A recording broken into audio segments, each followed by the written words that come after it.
Malcolm X was royalty. He was the American dream, whether America wanted him to be or not.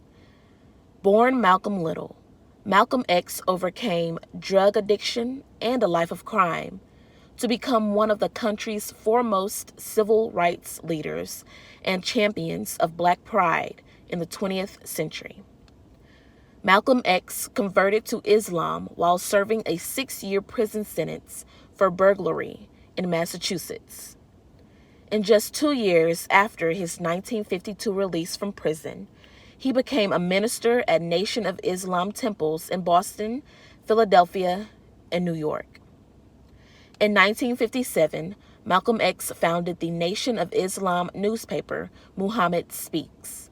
The paper remains one of his lasting legacies, as it was the medium for him to spread his revolutionary message. His philosophies on Black pride, Black beauty, and Black power spread widely across the country. For a time in the 1960s, it was the most widely read Black newspaper in the United States, boasting a circulation in the 100,000s.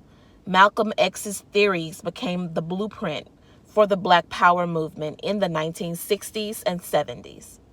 Malcolm X also receives credit for cultivating the notion that Black is beautiful. From 1952 to Malcolm X's murder in 1965, the Nation of Islam's membership grew from around 1,000 to 20,000. By 1963, Malcolm X had become the second most sought-after speaker in the United States and was interviewed by Mike Wallace of CBS News.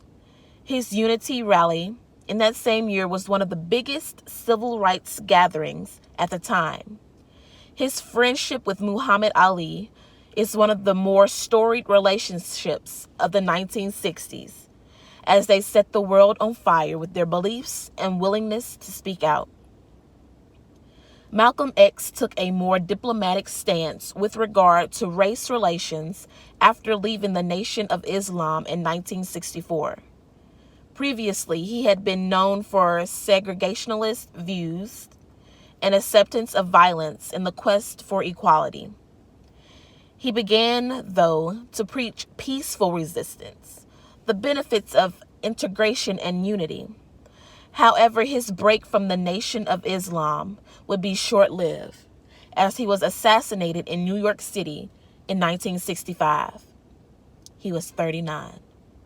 Malcolm X's legacy was cemented. An autobiography of Malcolm X written with Alex Haley only expanded his influence.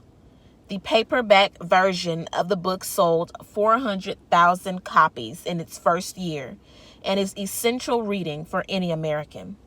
He also became part of the Black Power movement in the early 90s as director. Spike Lee's adaptation of the autobiography reignited interest in the leader and his ideals of Pan-Africanism. His most famous quote, "If you don't stand for something, you will fall for anything," is as important in 2020 as it was in the 1960s.